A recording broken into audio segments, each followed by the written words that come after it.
let's do this. In the Chemistry 1 course, it's not turned on right now, but during the period, let's see, I'm working with another teacher to get a submission spot set up for this hydrocarbon cracking assignment that ought to show up over here. So we're going to see if we can get that set up. But otherwise, I'll make sure that I tell you like what's going to appear there. And you're going to have until Tuesday to do it anyway. So even if it doesn't show up and you don't see it today, there will be an assignment for Tuesday that'll be there. Okay, so let's talk about this. We've been dealing with hydrocarbons a lot, and it turns out that hydrocarbons are an incredibly important resource for us. Where all these hydrocarbons come from is mostly from crude oil. So this is the stereotypical oil well. Oil was actually first discovered in large quantities in the ground here in Pennsylvania. There's a town out in Venango County. Oops, I didn't mean to do that. Called Oil City. And Oil City is near a town called Titusville, and that's really where like the first oil well was discovered. So this is a well that goes down into the ground, and they call this type of wellhead a nodding donkey because it's as if it's a donkey's head going up and down. So there's a motor over here which turns and it pumps this thing up and down, and this head goes up and down, and as this pumps up and down, it pumps oil out, and the oil comes out and flows along a pipe, and it's stored in a tank or it's sent to a major or a refinery of some kind.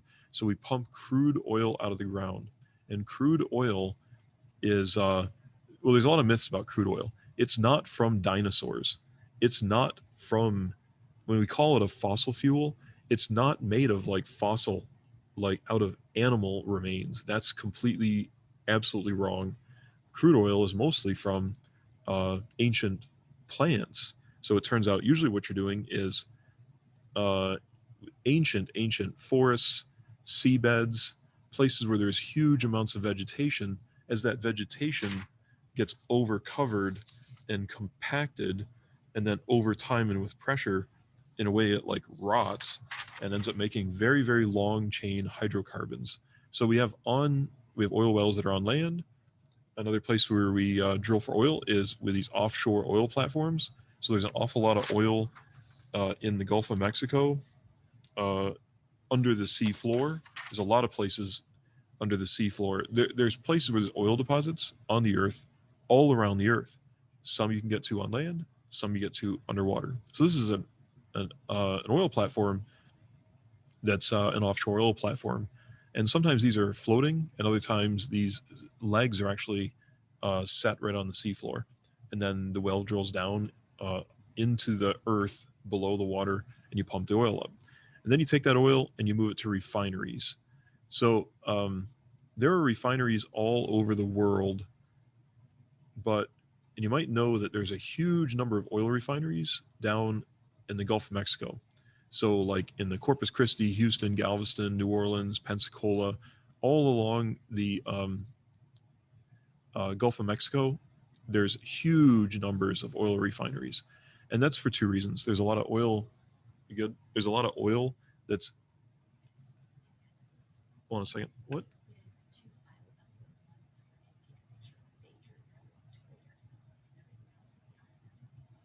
Okay, I'll look at it.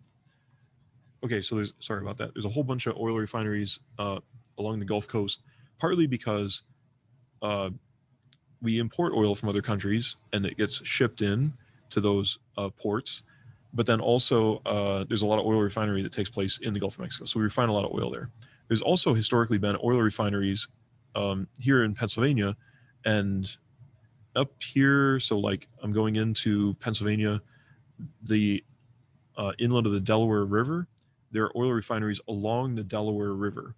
And it turns out that famously one of them exploded last year and was lost. But oil refineries are probably the ugliest things that humans have ever made. If you've ever flown into or out of the Philadelphia airport, let's see, let me go in a little bit further. You see the refineries. So the Philadelphia airport is like right here, and it turns out across the river in New Jersey, from the Philly airport, there's a large oil refinery. There, from the air, it's just a maze of like pipes and tanks, and it's gray and it's kind of gross and stuff. I'll show you some individual like pictures and stuff. But then up the Schuylkill River, right up here, there's another oil refinery that is operated by Sunoco. And I'll tell you an important thing about Sunoco in like just a little bit. But this oil refinery was run by a company called Philadelphia Oil Solutions. And it turned out that that refinery actually is not in operation anymore. It actually blew up last year. This is like what a refinery commonly looks like from the outside. So they're very industrial looking, lots of tanks and towers and pipes. And it's these towers here that I'm going to show you about really briefly. These are refinery towers, and they're not just a stack where oil is stored or something, but the towers serve an important purpose. What's going on with the tower itself is you take crude oil and you heat that crude oil up. You get it real hot. So 600 degrees C is, you're up, around 1,000 degrees Fahrenheit. You heat the oil to an incredibly high temperature. And then it turns out that as that oil enters the tower, different molecular weights or different length chains turn to the gas phase at different temperatures. So these cracking towers are also called distillation or refinery towers, in that on the sides of them, there's actual physical pipes that come out. And here you can see them. You can see that there's like individual pipes that come out at different locations. And those pipes that come out of the towers at different locations are actually for different refinery products. So the different refinery products include gases. And when I say gas, I'm talking about natural gas up through like propane and butane. Naphtha is like reused, but then there's a gasoline fraction, which is gasoline. The number here, 8, is about the number of hydrocarbons in the chain. Then heavier is kerosene. Even heavier than that is diesel fuel. Even heavier than that is oil. And then heavy gas oil and residual oil. This heavy stuff is used in like large ships and whatnot. But there's a unit here called a cracking unit. And you may have heard that there are different blends of gasoline. There's what's called the winter blend and the summer blend. And that's because, especially here in the Northeastern United States, we have a very high demand for home heating oil in the wintertime. And home heating oil is the same as diesel fuel. But what we do is what's done is a red colored dye is added to diesel fuel to make what's called off-road diesel or home heating oil. Because off-road diesel, which is used for heavy equipment, farm use, and for heating homes, doesn't have a road tax or a gas tax on it. Regular diesel fuel does not have a red dye added to it, and that's for trucks that drive on the highway, diesel-powered cars, diesel-powered pickup trucks and stuff like that. What the red dye is there for is, well, you can buy off-road diesel or use home heating oil. It works just fine in a tractor trailer or in a truck, but you are breaking the law because you bought or you're putting a untaxed fuel in, and the red dye, it actually makes the fuel look like bright red, is the like telltale sign that you have like straight up broken the law. And sometimes people get caught doing that, which is a bad idea. So these oil refineries are places where you take the crude oil, which is a mixture of a whole bunch of different hydrocarbons, and separate those gases out, because you want to have propane for a gas grill separated from butane, which goes in a lighter, separated from diesel fuel, which is used for trucks and tractors, and some cars use diesel fuel. You got to get all those things separated. But this cracking unit is another trick. The cracking unit, excuse me, takes different weights of fuel and reprocesses it. So you can take a lower weight fuel and send it back into the distillation tower, have it reheated, and that can crack it. Sometimes the cracking unit also adds or removes heat, depending upon which kinds of fuel you're looking for. So in the wintertime, we have a very high demand for diesel fuel because part of it goes for home heating oil. But then in the summertime, the home heating oil demand goes to essentially nothing. So there's a need to make more gasoline because we drive more and use more gasoline in the summertime and use less diesel fuel in the summertime. So the proportion of these fuel products changes throughout the year. Anyway, we'll get back to that in a second. And it turns out that what we do then is that oil that's refined, or the fuel that's refined, is then sent through pipelines. And there are pipelines that run all over the world, really, but all over the United States. And this is a little map that shows the oil pipelines that actually run out of the Philadelphia terminal, where both fuel is refined, but also refined products are imported, and it's sent through pipelines. And in this little map, you see this purple line, which runs up from Philadelphia, up near Lancaster, and then comes up to Williamsport. And Williamsport's right on the map. So there's a fuel pipeline which comes from Philadelphia. That fuel pipeline comes right to the city, and then there is a depot. There are depots both in Williamsport and South Williamsport where the fuel comes out of the pipeline, out of the ground, and it's put into trucks. And I'll show you where you can see that.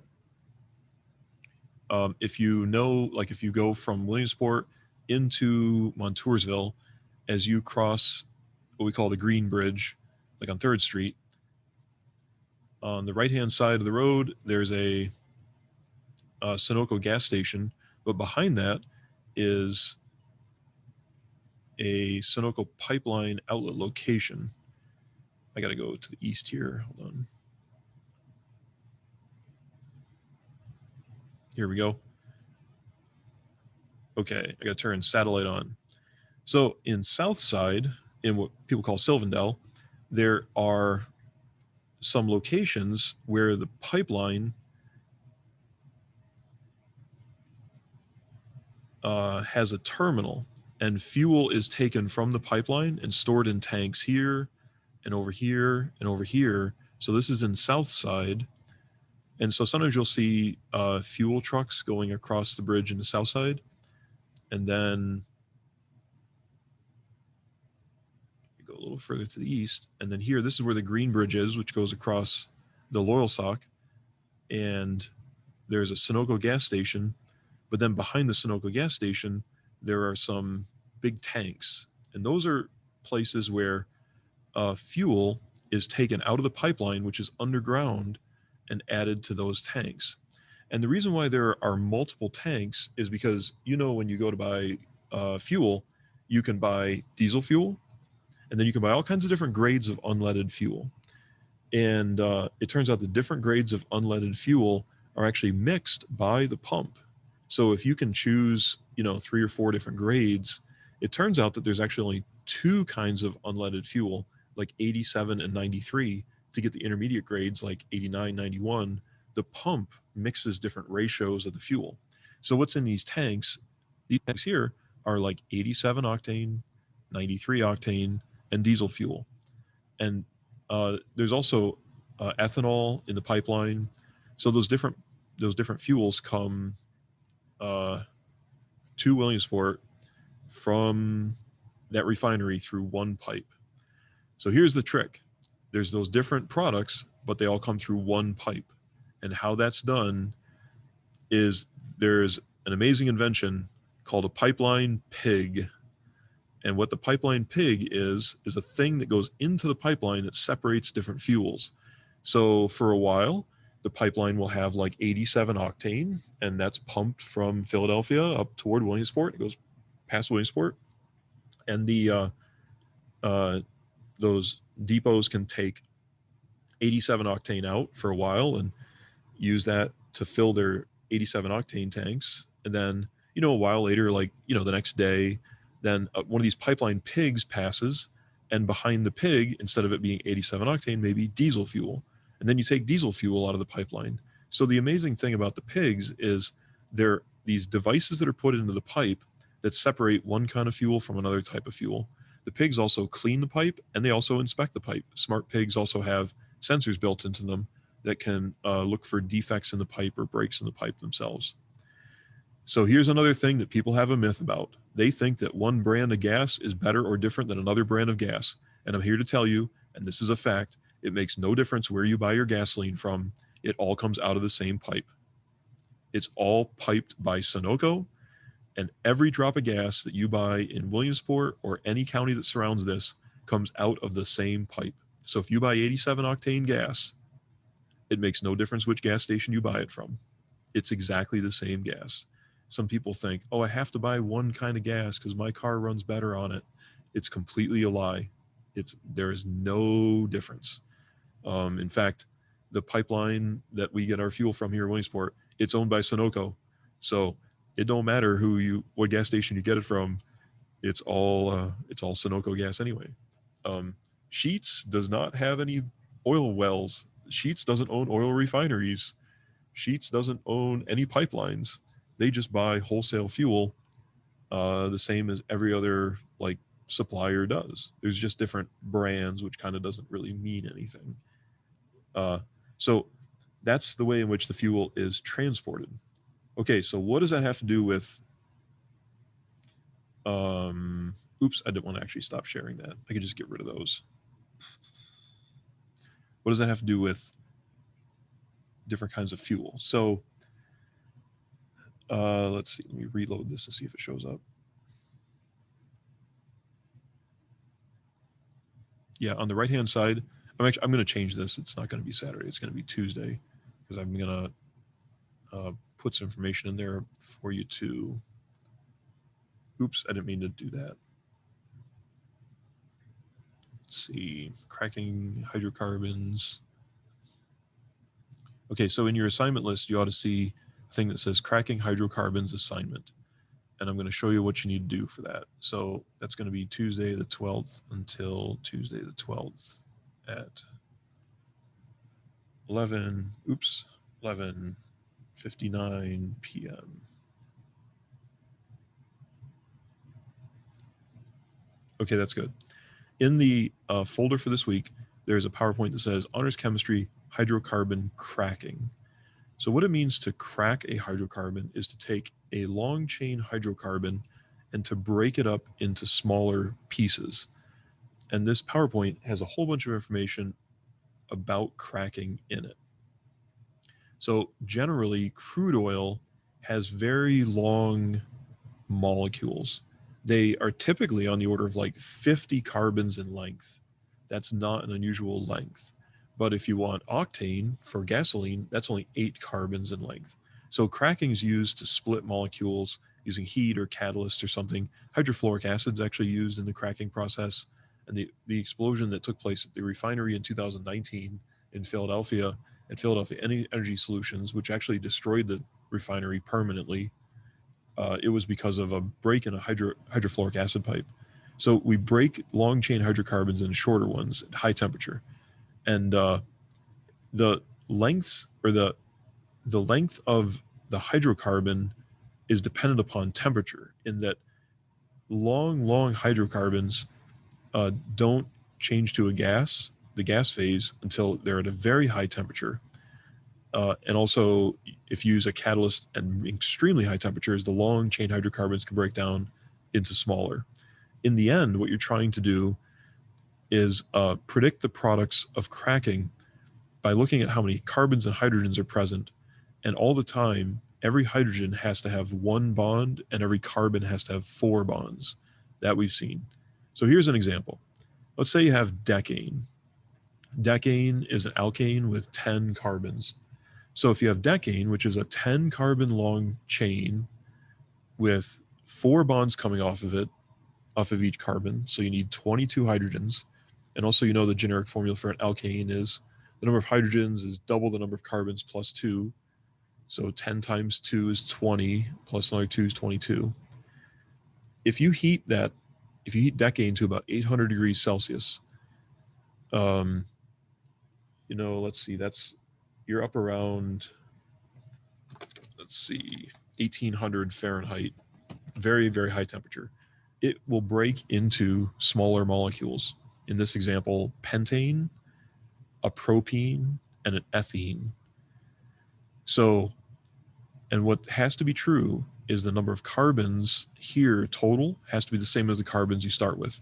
And the number of hydrogens you end up has to be the same as the number of hydrogens you start with. There's this very important fundamental principle in all of science called the law of conservation of mass, the law of conservation of matter. You can't create or destroy matter. You can only rearrange it. So this is a very simple chemical equation in the sense that you're taking a big, long molecule and breaking it down into smaller ones. Another way that it could be is you've got decane, and it breaks into propene and heptane. And heptane is actually a very useful chemical for gasoline. Whenever you buy gasoline, it has heptane in it. That's the other part besides the octane, because the rating for the gasoline is the octane rating. So if you buy 87 octane, well, traditionally it's 87% octane and 13% heptane. So this long molecule can be broken up into two different molecules, which come out of the refinery stack at different positions, and they have different purposes. Some are cracked further, some have industrial purposes, some are reactants for making all plastics and polymers are made from crude oil. So these products like propene and ethene, those can be used to make like nylon, polyester, rayon, acrylic, all kinds of different plastics. So here's the deal. You take a large hydrocarbon and get one of the products, and your job is to predict what the missing product is and figure out what the formula for the missing product has to be. So let me show you an example. And this is actually, it's not that hard to do.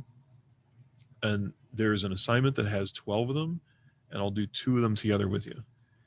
I got to switch to a different screen here. Share screen. A lot of screens open today.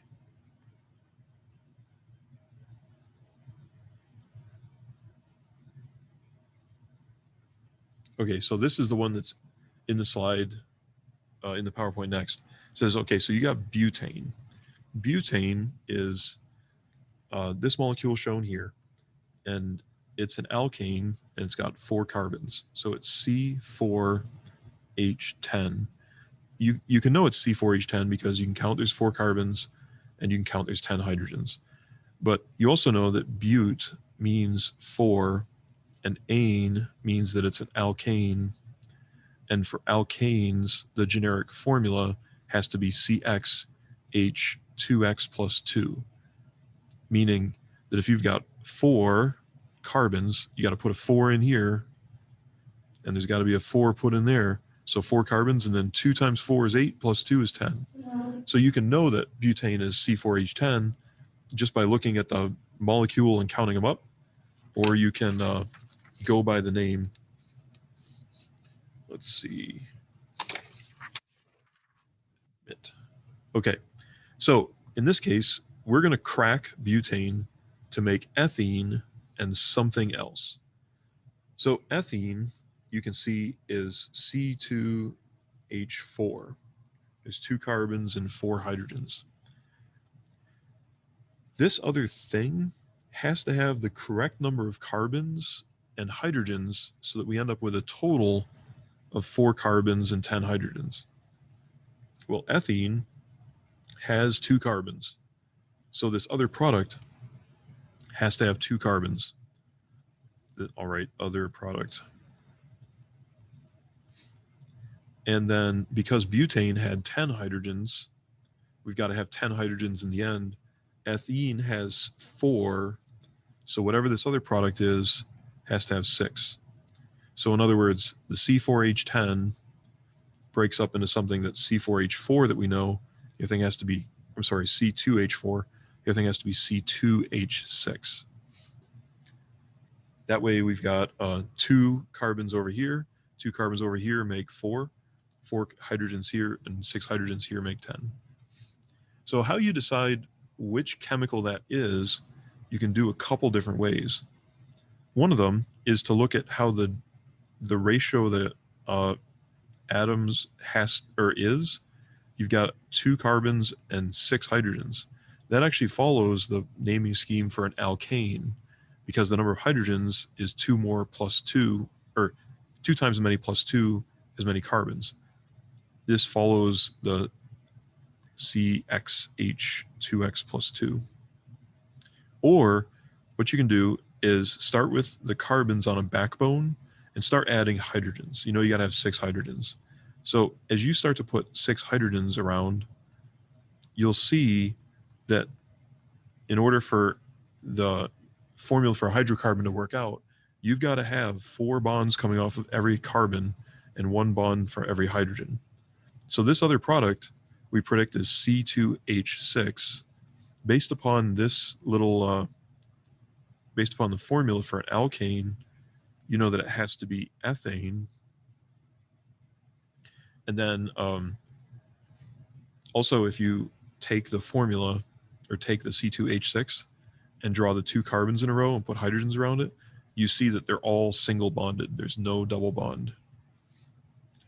So here's the thing to know. Whenever you buy gasoline, it's important that there's what's called an anti-knock agent. And in the history of gasoline, that anti-knock agent traditionally first was a chemical called tetraethyl lead. So tetraethyl lead was added to fuel for really from about 1920 up through 1980 or so. These are roundabout dates. So tetraethyl lead was added as an anti-knock agent. What knocking is it prevents pre-detonation of the fuel in gasoline engines. Because it turns out that gasoline, well, here's another little historical trick. It turns out for the longest time, the gasoline fraction of crude oil had no purpose, and most oil refineries just dumped it. They dumped it in the ground and they dumped it into rivers. It was a waste product that had no useful purpose. The gasoline engine for automobiles partly was invented to make practical use of gasoline. But the problem is gasoline has this pre-detonation problem where as the piston rides up in the cylinder, it causes the fuel to ignite before the piston gets to top dead center. So you have to add an agent to the gasoline to prevent that from happening before the spark plug makes the fuel ignite. But the spark plug's a whole nother complicated issue because you don't have to have spark plugs for diesel engines. So tetraethyl lead was added for a long time. But there's a problem with tetraethyl lead, and that's that the lead goes into the air and into the ground and into water, and people get lead poisoning. We dramatically negatively impacted our natural environment by putting lead in our gasoline. That's a terrible idea. So, beginning in the 1970s, gasoline began to be formulated instead of with tetraethyl lead with this other chemical called methyl tert bute ether, or was also called MTBE. And methyl tert bute ether was used from about the 1980s until around 2000. And that's why gasoline is called unleaded. It's unleaded gas because it doesn't have lead in it, but that's redundant or kind of unnecessary because gasoline doesn't have lead anyway. We got rid of lead in gas a long time ago. So I remember when I was a kid, because I'm an old head, I was born in the 1900s.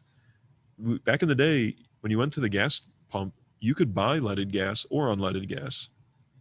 And then, by 1985, you could never buy leaded gas anymore anyway. So when you buy unleaded gas, it's redundant. It's always unleaded. But then we've now switched to use ethanol. So the anti-knock agent in gasoline now is ethanol. And ethanol can come from from cracking fuel, but it can also come from corn. So ethanol is from ethane, and that ethane and ethanol, it can come from corn. Corn is grown to make ethanol, and farmers all over the central part of the United States always grow as much crop of corn as they can. So this ethane from cracking can make ethanol. So here's how that works. Ethanol is eth, which means it's got two carbons, an, which means it has a single bond, and all means that it's an alcohol. So how that works, an alcohol is an OH group. You don't have to know this, but it's like CCOH and then HH. You just stick an oxygen in there. That's how you make ethanol. So ethanol is what's in our fuel now as an anti-knock agent. So this other product from the cracking of butane to make ethane, that's what you got to do is calculate that it's ethane. This was just an aside. This ethane can be used to make ethanol, which is the anti-knock agent in our gasoline now. It's actually cheaper to produce and also not as dangerous as methyl tert ether, because MTBE is, I believe it's a carcinogen or it's a teratogen, but ethanol also provides a way for farmers, beet growers to have another product that always has a use. Now you can actually buy, you might know there's a fuel you can buy at gas pumps called E85, and you and your family may use E85. You can buy it at the Sheets and a couple other gas stations, and that's actually 85% ethanol and 15% octane and heptane. So if you buy E85 fuel, you're actually buying a fuel that's 85% made from either these cracking products, but usually actually just made from corn. So it's instead of pumping crude oil out of the ground, you just grow corn in real time on the surface of the earth. So anyway, that's one example. And that was kind of like a long thing. So here's another example. Octane. So it's octane because it's 8 carbons in length. So it's C8. And because it's an alkane, it's got to have 18 hydrogens. And it's 18 because it's 8 times 2 plus another 2 gives you 18. Or you can just count up the hydrogens. So you got 8 carbons, you count up the hydrogens, you got 18. In this example, you also make pentane. Pent means 5, and ane means that it's an alkane. So that's C5H12. You count up, there's 5 carbons, count up the hydrogens, there's 5 hydrogens.